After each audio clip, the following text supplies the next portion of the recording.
Memorando da discórdia, o que vai ser levado em consideração na hora que um requerente buscar ajuste de status dentro dos Estados Unidos.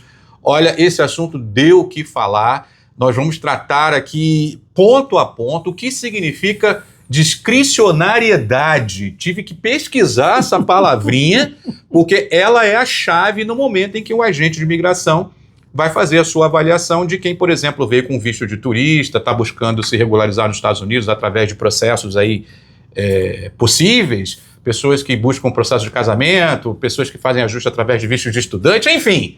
Esse vai ser um vídeo completo, porque sai uma notícia no primeiro momento, vem aquela bomba, gera muita confusão, depois o governo diz, peraí, não é bem assim a história.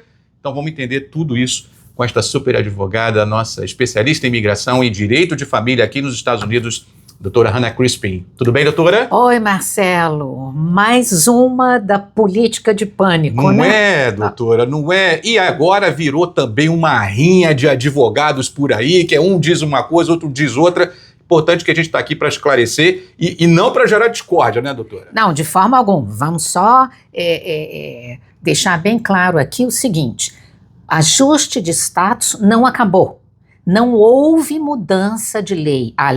Existem leis de imigração que permitem que as pessoas possam aplicar para um ajuste de status dentro dos Estados Unidos. Obviamente, dependendo da situação de cada uma. Então, isto não acabou. O que, sem dúvida alguma, o que a administração Trump está tentando fazer é, primeiro, deixar todo mundo em pânico por causa esses memorandos que eles estão publicando, mas, sem dúvida alguma, dando poderes maiores para os oficiais de imigração para decidirem se vão ou não aprovar uma aplicação.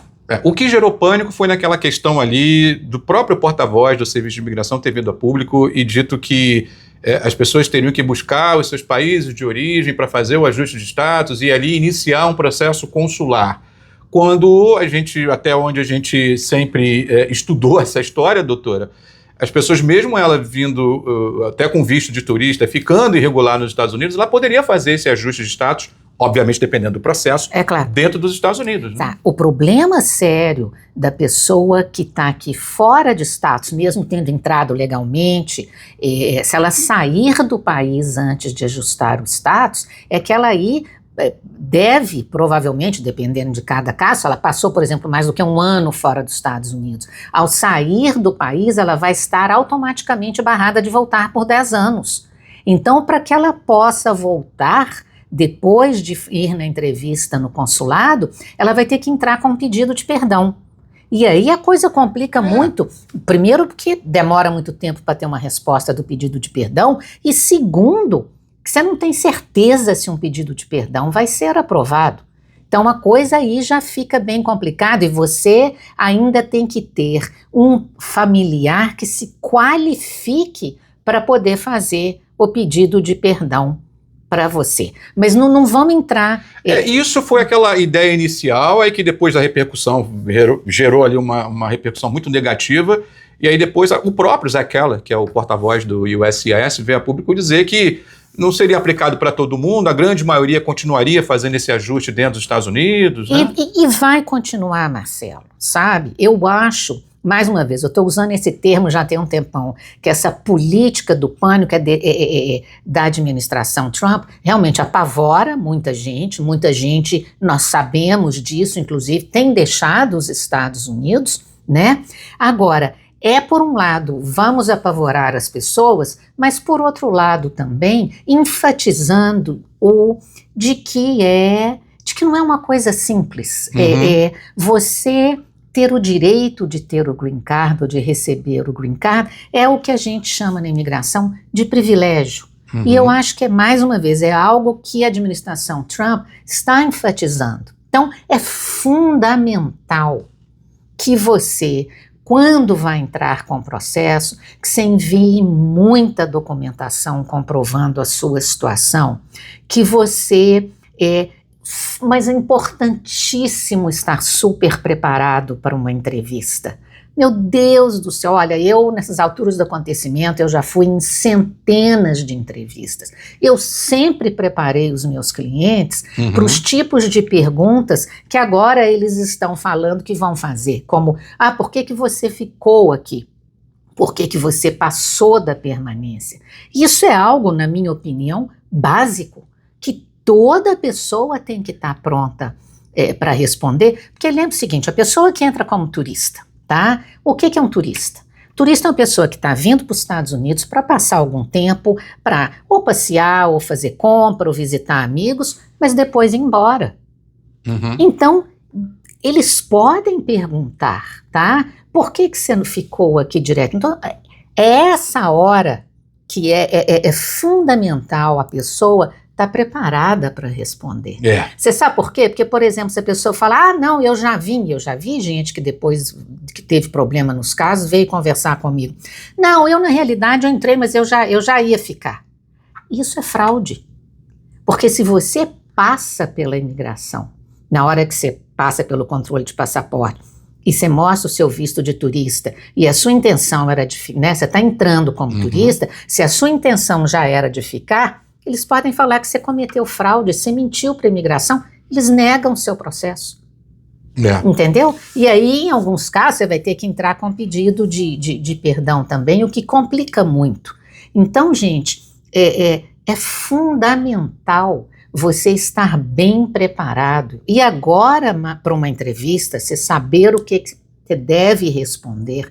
E, outra coisa também, apresentar documentos de que você é uma pessoa que contribui para a sociedade. Sim. Né? A gente vem falando sobre isso, sobre pagar os impostos, mesmo estando fora de status imigratório, que é uma obrigação, isso é lei.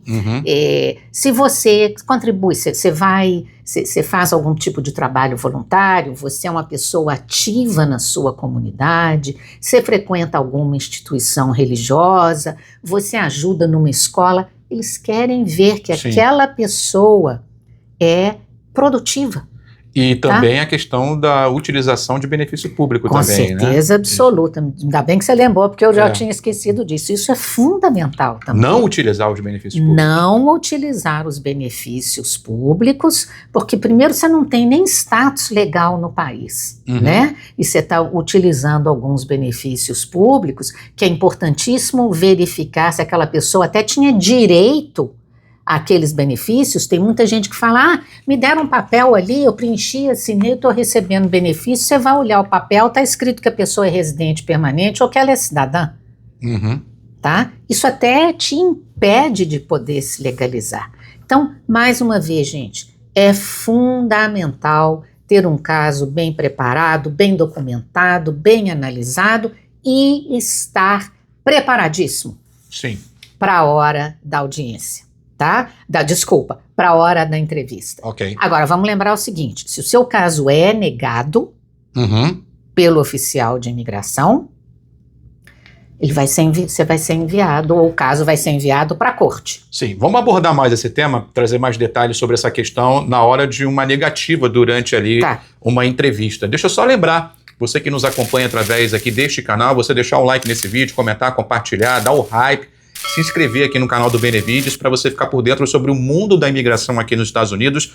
Toda semana nós temos entrevista com essa super experiente, incrível advogada, a doutora Hannah Crispin. Toda semana, entrevistas inéditas com assuntos do momento, muita coisa sobre imigração, então é fundamental você também se inscrever aqui nesse canal, tá bom, meu povo? Dá essa força para a gente crescer cada vez mais aqui no YouTube. Doutora, vamos tentar entender mais sobre essa questão, principalmente da negativa, porque eu quero entrar naquele terminho lá que eles falam, os agentes têm a discricionariedade para poder avaliar um caso, né? Explica pra gente o que isso significa na prática. Bom, essa palavra complicada, não vou nem tentar falar em português. Eles falam discretion, né? Discretion. Você literalmente está dando à imigração, eles estão dando poder, mais poderes para um oficial de imigração para resolver se ele vai ou não vai aprovar o caso depois de tudo que ele perguntou ali para a pessoa na hora da entrevista. Aí é uma coisa complicada, né, Marcelo? Porque, obviamente, você vai para uma entrevista, você pode ter a sorte de ser entrevistado por um oficial de imigração que conhece bem a lei, tem experiência, tem anos de experiência ali na imigração. Como também você pode cair com alguém que é novo, está no trabalho há pouco tempo e não tem tanto conhecimento para decidir o que vai fazer ou não. Então, o que eles estão fazendo é literalmente jogando um poder muito grande, um poder de decisão na mão de um oficial. Quer dizer, se o oficial, depois de te escutar, ou até passar o seu caso para um supervisor, eles tomarem uma decisão positiva, ótimo, seu caso foi aprovado. Agora, se o caso foi negado, o que hoje acontece com todos os processos de imigração que são negados, e os de ajuste de status, obviamente, são um desses, a pessoa vai ser colocada em processo de deportação ou processo de remoção. Quer dizer, você aí vai ter a oportunidade de ter uma audiência perante um juiz de imigração e apresentar outra vez a sua aplicação para o Green Card, e aí um juiz é que vai escutar o seu caso. Então aí já é uma situação mais complicada, porque nós estamos falando em você estar numa corte, com juiz, com advogado do governo, né, o promotor, te fazendo perguntas e muitas vezes num ambiente que não é tão amigável. Tá? No caso, essa corte, ela seria uma corte federal e na jurisdição de onde foi aplicada? Corte, obviamente corte federal, uma corte de imigração. Sim. Né? Não é corte federal, uma corte de imigração que tem jurisdição sobre o local aonde aconteceu a entrevista. Okay. Então, por exemplo, aqui em Massachusetts, seria a corte ou a corte de Boston ou a corte de Chelmsford. Okay. Isso serve também, por exemplo, New Hampshire não tem corte de imigração. Então, se o seu caso foi negado na imigração de New Hampshire, viria o caso para cá, para Massachusetts também, tá? Agora, vamos lembrar o seguinte, se o juiz da corte de imigração nega o seu caso, você tem também ainda a opção de entrar com processo de recurso ou um apelo na corte que está acima da corte de imigração e depois disso você ainda tem a corte federal, tá? Então vai subindo. Agora, obviamente, isso quer dizer um tempo imenso, um desgaste muito grande e um gasto muito grande também, porque isso são processos que envolvem muito trabalho. Sim. E aí, doutora, a senhora falou do poder excessivo de um agente de imigração. Isso é algo também subjetivo ou é meramente objetivo? Olha, eu apresentei aqui meu imposto de renda num valor que seja condizente com a minha permanência, eu consigo comprovar que eu tenho uma autossuficiência financeira, eu não utilizo benefícios públicos, eu participo de serviços comunitários. Então, quer dizer, objetivamente eu estou apresentando para o governo ali questões que o governo exige. Mas ainda assim o agente ele pode negar por qualquer que seja a razão? Pode, pode, com certeza, porque ele tem nas mãos o poder de falar vou aprovar, não vou aprovar. Mesmo que tudo seja apresentado. Isso não é novo.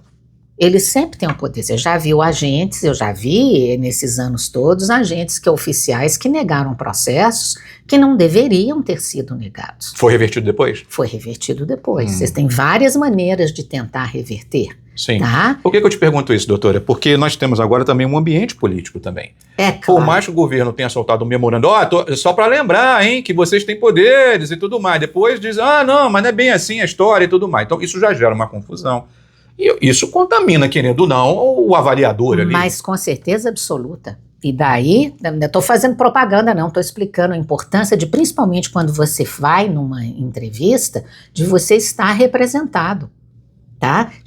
E quando eu digo sempre para meus clientes, se eu entro numa entrevista, se eu entro muda e saio calada, é porque eu não tive que falar nada e interromper. Mas se eu estou dentro da entrevista e eu vejo que o oficial perguntou algo que não devia ou insinuou algo que não devia, é para isso que seu advogado está lá. Para falar, olha, isso você não pode perguntar, ou então esclareça, ou então eu vou esclarecer.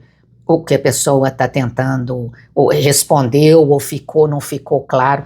O advogado está ali para poder também dar um basta no oficial, se for necessário. Porque agora, mais do que nunca, eles estão, sem dúvida alguma, com muitos poderes nas mãos. Pois é, e aí numa negativa vai ter que entrar numa corte federal para tentar reverter esse negócio, né, doutor? Então, para a gente entender aqui, a questão do ajuste de status é algo já consagrado por lei e, portanto, pessoas que vêm com visto de estudante ou aquele visto de trabalho temporário, pessoas que vieram com visto de turista e tudo mais, se elas entram num processo, obviamente, processos que sejam condizentes, né, com um pleito, essas pessoas, então, elas não precisam ir para um país de origem e elas podem fazer o ajuste de status dentro dos Estados Unidos. Elas podem continuar fazendo os processos aqui, mas é fundamental que sejam muito bem feitos, muito bem documentados, né? E que essas pessoas estejam devidamente preparadas e preferencialmente Sim. assim, representados por advogados experientes durante a entrevista. É isso. A experiência nesse momento conta muito porque é exatamente essa relação que foi construída ao longo de décadas de profissionais que frequentavam ou frequentam essas entrevistas, né, doutora? Porque ali você tem todo o termômetro, né? É claro. Claro. Agora, olha, vamos acompanhar, né?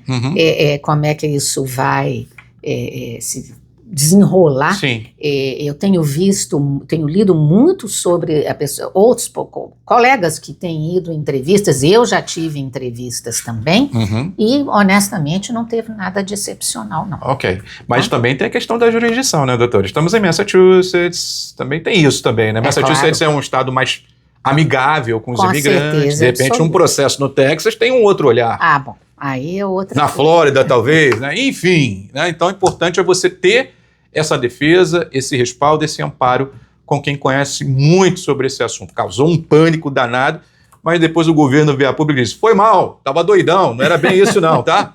Então, é importante a gente esclarecer ponto a ponto e contar também com uma ajuda especializada desta super advogada. Inclusive, se você precisar de uma orientação jurídica, eu recomendo fortemente o serviço da doutora Hannah Crispin. Vou deixar o telefone, inclusive, do escritório, o WhatsApp, fixado aqui nos comentários. Você pode agendar uma consulta personalizada com ela, você que está buscando o seu ajuste de status, você que está buscando um processo de legalização ou tentando se livrar de um processo de deportação também, especialmente nesse momento tão conturbado.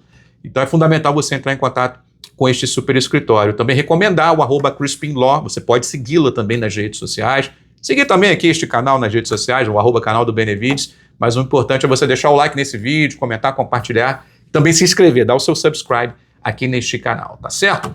Doutora Hannah Crispin, eu acho que a gente esclareceu bem sobre esse tema que gerou muita polêmica, muita preocupação, mas de todo modo, pelo que a gente acompanhou, fica como estava, porém com uma atenção maior. Acho que se fosse um resumo seria isso. Com uma atenção muito maior, tá? Eu acho que é importante enfatizar. É isso. Obrigado, doutora. Até a próxima. Obrigado. A gente volta a conversar com esta super advogada. Até um próximo vídeo.